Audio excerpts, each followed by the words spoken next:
and fox, but you also had bobcat, everything that likes bird eggs, but it still did quite very successfully down there.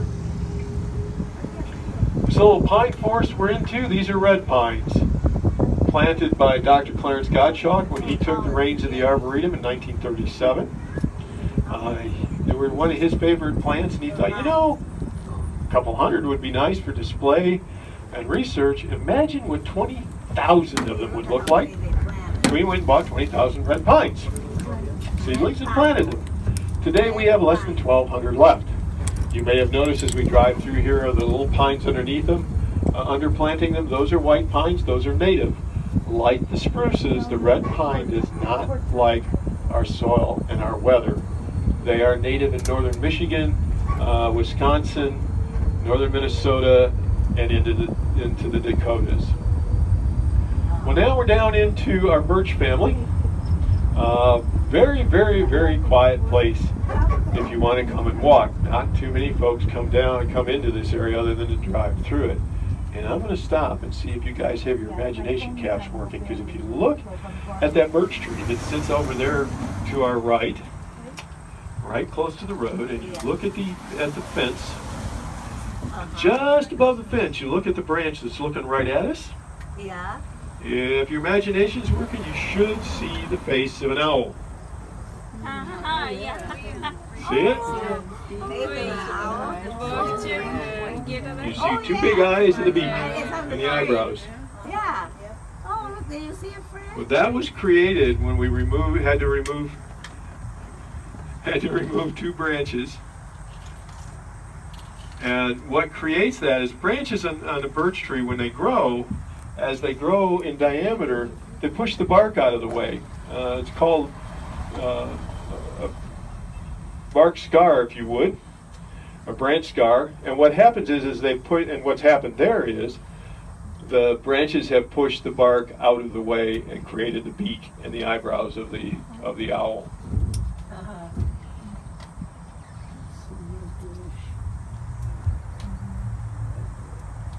So it's kind of one of those fun little things. And as we get out here on a Tuesday or Thursday, when we take the kids from science camp around the various spots on the grounds, even though they've all seen it, they all have to stop and take a look at it again.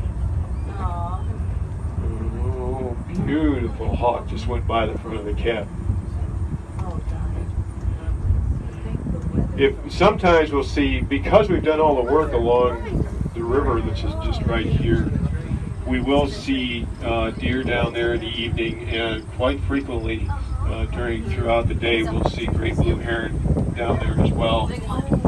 On our left-hand side is our walnut family collection. It's black walnut, butternut, bitternut, pignut, shagbark, and shellbark hickory. And then 2 that most folks don't know are native in Illinois are the ones that are right here adjacent to us and then kind of back in there a little bit. Those are pecan. Those aren't native to the state of Illinois. You find them more. We planted these. Naturally, they start growing down around Starved Rock. Here, for whatever reason, and they haven't been able to figure out exactly what the reason is, those form pecans, but when they hit the ground and you open it, they never form an edible nut meat inside.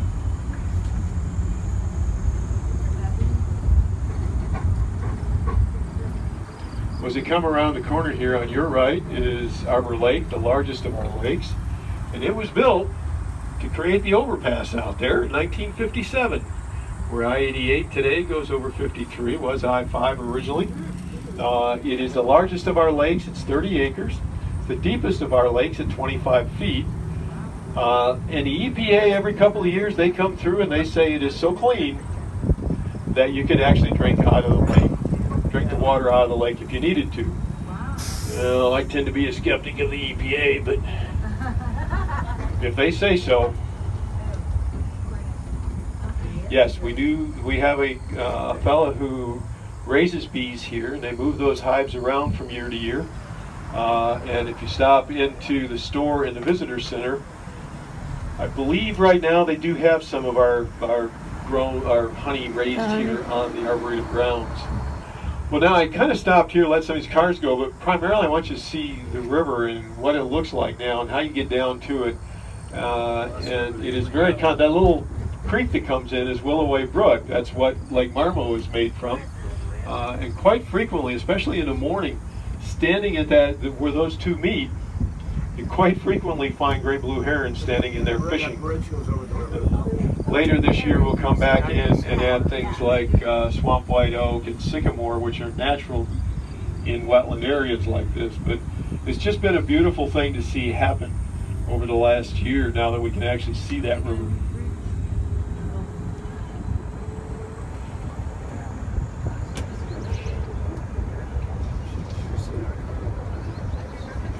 Well, coming up here on either side of the tram are my Abbey maples. They're kind of special. Not only are they big and turn beautiful yellow in the fall, but next year will mark their 90th birthday.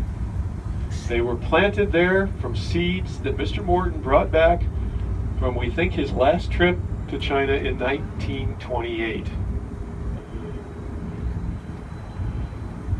On our left is Gottschalk Meadow, today doing one of its support theories that it does for us on big event days, parking cars in there. But it also has, you'll notice just off the path there, the planting beds. Well, that's our demonstration area. Those plants that you see in there were just planted last fall. They will be there for 5 years, and then transplanted out onto the grounds, and different plants will be added into that area. We plant them there for our visitors. We plant them there for the landscape industry to take a look at, for our research folks to watch over. We have in there right now are a couple of different hybrid weigelas, bush honeysuckle, and Panicle Hydrangeas. There's a good chance you've never heard of any of those crazy things, because they haven't been grown much in the landscape industry for over the years. But see what happens. Take a look at them from time to time and see how they're growing. And that's why they're there.